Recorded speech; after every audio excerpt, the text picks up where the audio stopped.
Hello, hello.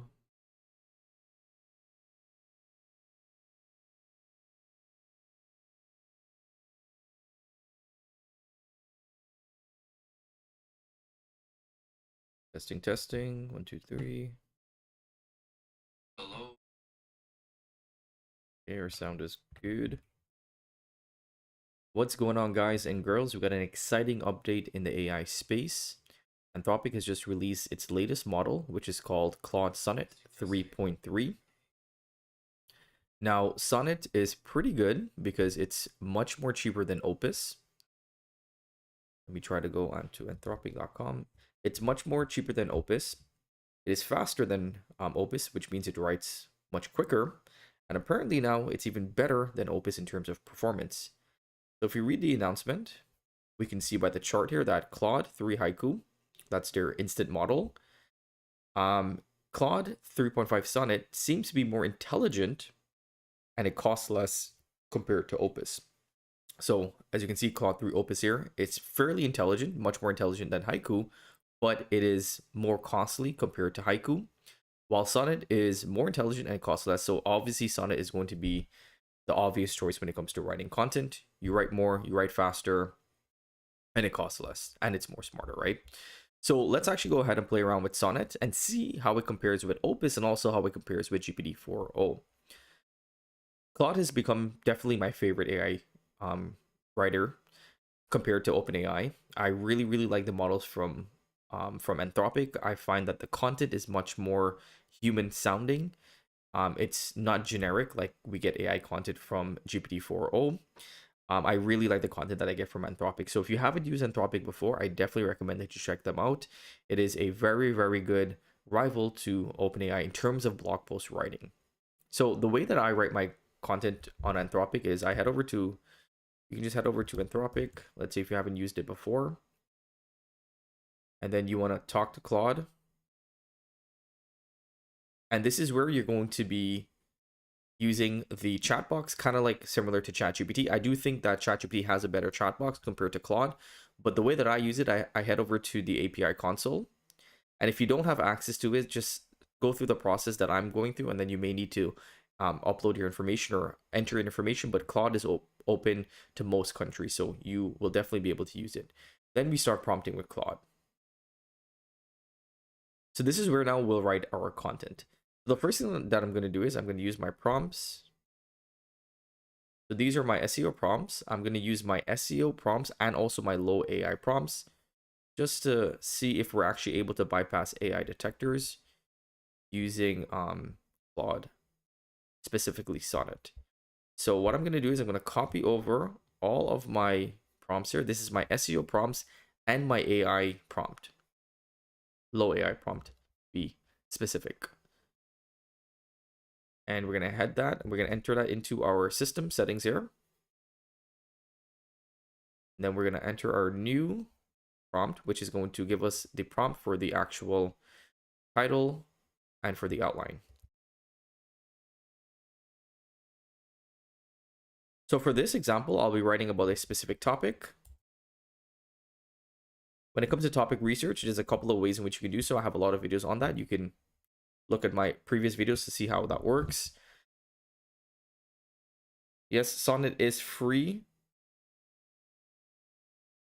If you send me a keyword, Priya, then I will write onto it, but you have to send it to me as soon as you can.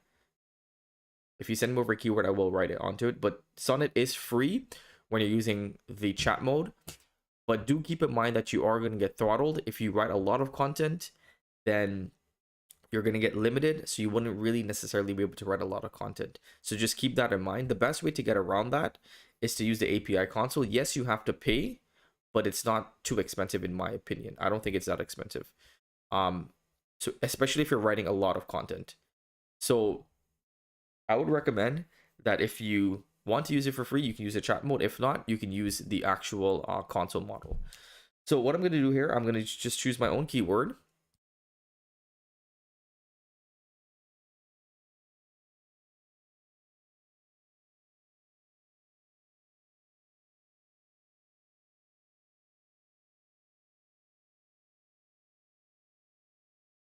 So the keyword is going to be how to become a mortgage broker in Canada. Full guide. Okay, so that's the keyword. Now we're going to use Sonnet.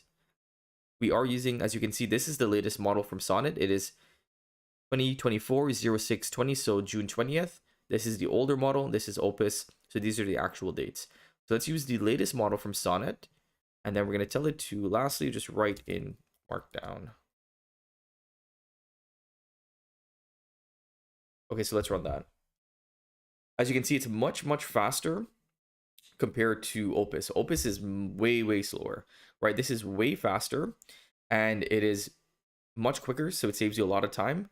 And it seems to have the same sort of intelligence as if we were to use Opus.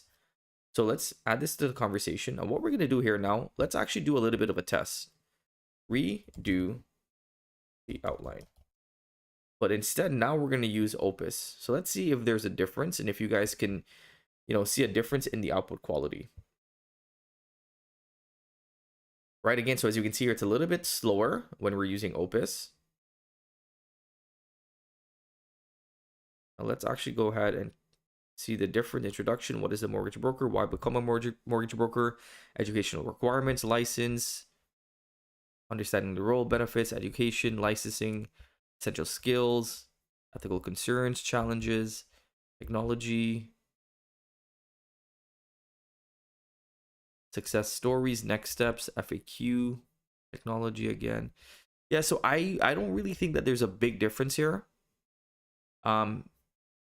It seems as though it looks like we got maybe some more detailed content from Opus in terms of like actually being more detailed. Let me see if there's a big difference in word count here.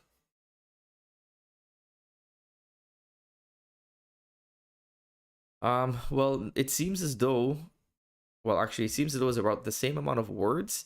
So I wouldn't say that there was a big difference by any means. I think Opus and Sonnet pretty much did the same when it came to output quality here for the actual outline. So now let's go ahead and write the full article. So we're going to use our prompts again here.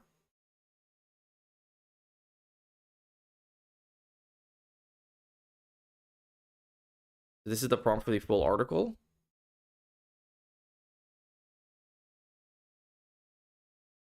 You can also tell us to write each section individually. I usually like to do that when I'm recording a live video, but it just takes too long when I'm doing a live video. So we're going to tell it to write the full article. We're going to go back to Sonnet, original Sonnet, and then we're going to write the full article here. So while that's loading up, just to test our content, I will be using Neuron Writer. So Neuron Writer is a content optimization tool. So essentially what it does is it allows you to gather information based upon that keyword, and then you can optimize your content to increase the likeness that you rank on the first page of Google.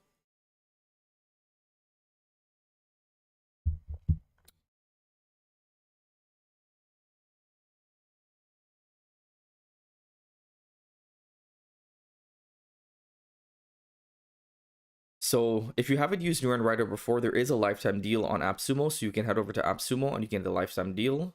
You pay one time and you get access to Neuron Writer for completely free. So how to become a mortgage broker in Canada. We're going to change obviously to Canada. Is there Canada? Let's see. We should have Canada.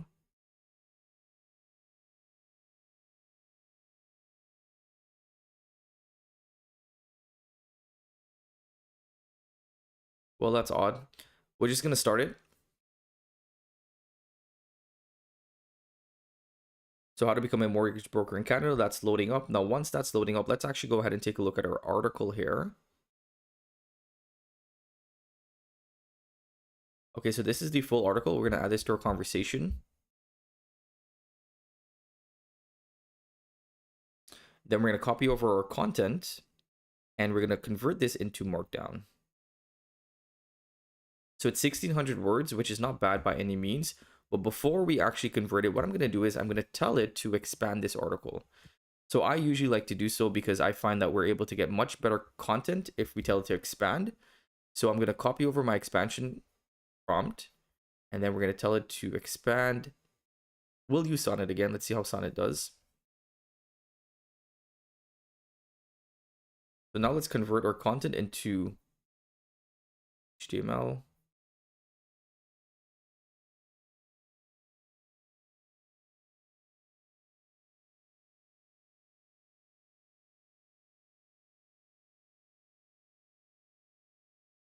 Okay, so we're going to go ahead and copy over our content here.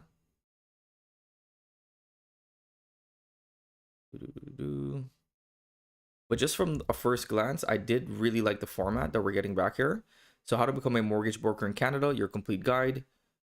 Are you considering a career as a mortgage broker in Canada? This guide will walk you through every step of the process. Introduction, we get a nice list, key responsibilities, a nice pull quote there. Benefits, education and training requirements, licensing, gaining practical experience, essential skills, and so on and so forth. I would say a pretty good article. A little bit short for my likings, but once you expand the article here, you should get something that's much longer. So this is finished. We can actually go ahead and paste that in. And if it stops writing, if you think it stops writing sort of mid-sentence, you can tell it to continue writing, and it will actually continue writing. But this seems to be a much longer article that we can use. So again, let's copy this over. We're going to head back over to Markdown. Okay, so how to become a mortgage broker in Canada. This is the expanded article with some more lists, some more tables, just essentially more information than the original article. Like for me, I think this is much more complete. This is probably about 2,500 words, 2,100. So I think this is a good article. So now what we can do is we've already loaded up our query into Neuron Writer. So the next step is what we can do is we can select or deselect any of these competitors. So what I like to do is if I see something like Amazon, if I see something like Walmart, like I'm not going to select those websites because I know we're not competing with those websites. So now what we're going to do here, we're going to paste in our content. We're going to generate a title using AI. We're going to generate a description using AI as well. Save and close, and we're at a 62. So that's not bad for the first sort of round of writing. I don't expect things to be, you know, higher than 85 right off the bat, because there are always going to be some sort of manual touch that you need to do to optimize your content. So easy ways for you to get a higher optimization score is we can head over to the H1 terms and see what we can include here. And as a mortgage agent,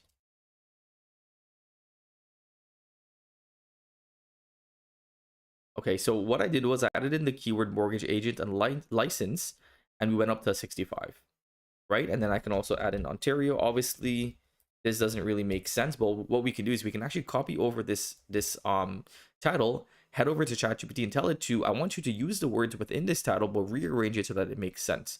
And I'll actually go ahead and do that for you. But as you can see, we're all the way up to 66 already, right? So if you added in this keyword, I'm sure we can get up to a 67, 68. If you added in some more of the H2 terms, again, so let's go to H2, introduction to mortgage agent in Ontario, right? So again, we're up to 67, and now we're at a 68. So if you just go ahead and repeat that process, you can definitely get up to 70 or even 75. It just takes a little bit of manual work. But right off the bat, we had something that was about 62 or 63 or 65. I forget exactly what it was, but that's a pretty good content optimization score for right off the bat. So now what we're going to do is we're going to test the original score. We're also going to test the readability score.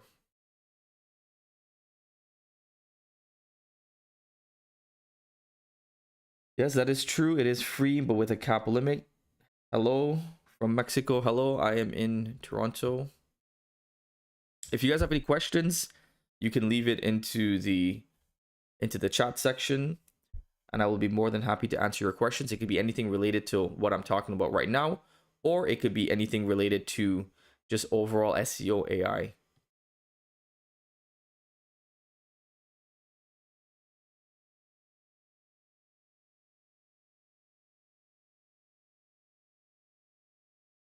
Okay, so we're gonna do Hemingway, readability. How to add entities in this article. So I think by entities, you're talking about specific keywords. What you can do is if you wanted to add keywords, you could simply, I'll show you what I would have done if I wanted to really make sure that I'm adding in specific keywords within that article. So before you actually write the full article, what I would do is I would load up New and Writer like we did. And then what I would do is I would then copy over the keywords. How long is this article? What's going on here? Okay, whatever. So what I would do is I would load up New and Writer like we did.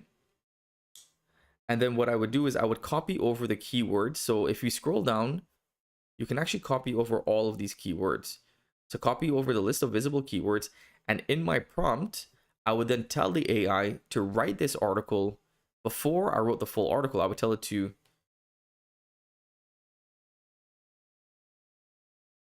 include these keywords in the article. And then I would actually paste in that list of keywords. So you can tell it a better prompt, like naturally include these keywords throughout the article. And it usually does a pretty good job at including those keywords. So if I wanted to add any entities, if I wanted to add any keywords, this is the prompt in which I would add in. I would gather those keywords from New and Writer, paste it into the tool, and then have the tool write the full article.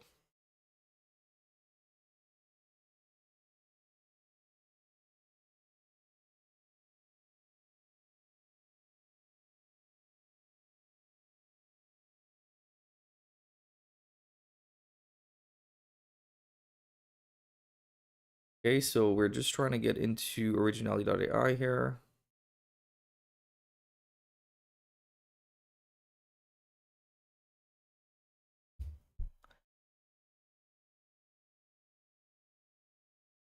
Thanks for that question, Mohammed. If you have any other questions, just let me know.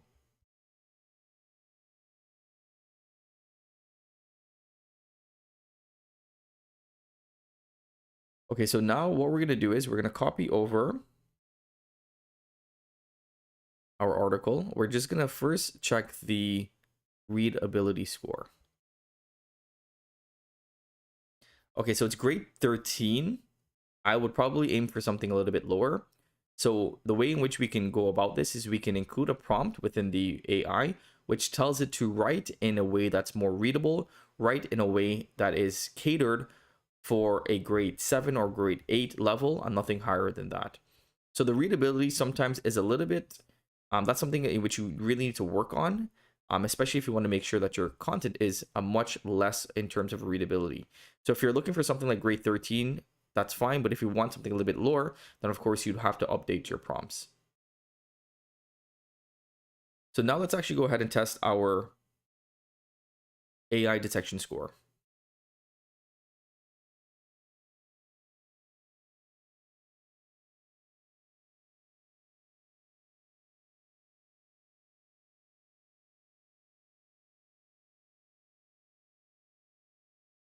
Sorry about that, guys. My computer is being very, very slow.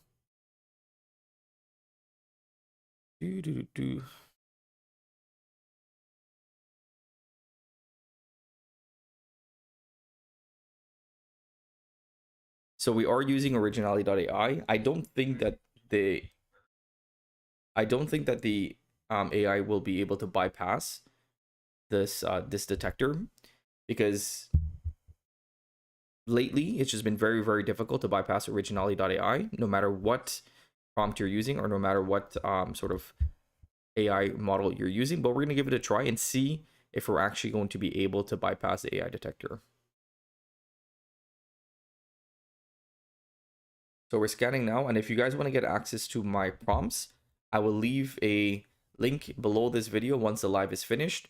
for the prompts. So as you guys can see, it is 100% original. Sorry, 100% AI. In terms of plagiarism, it is plagiarism free, so that's good. In terms of readability, we're getting a 29. That's not very good. We can probably increase the readability a little bit better. But overall, that is a process in which I would use to write content. I really, really do like Sonnet. I agree with what most people are saying, that it is considerably better than GPT-4o.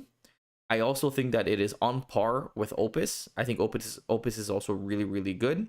But when you account for the cost and the speed, then Sonnet is way better. So I definitely recommend Sonnet. Try it out for yourselves and let me know if you guys have any other questions. Quick tip, you don't have to select the text all the time. Control A. Thanks for that quick tip, man. That's very, very helpful. Appreciate that. If you guys have any questions, you can leave it in the comments. We are working on integrating Claude Sonnet into WordRocket. So we are working on getting that integration with Sonnet so that you guys can write the best possible content without having to go through this whole process, because I do see how this process can take a little bit longer to write content. So just keep an eye out for that, for those updates. And once it is available, then you'll be able to write content essentially how I did in this tutorial, but much quicker using WordRocket. So thank you guys, and I'll see you guys in the next video. Take care.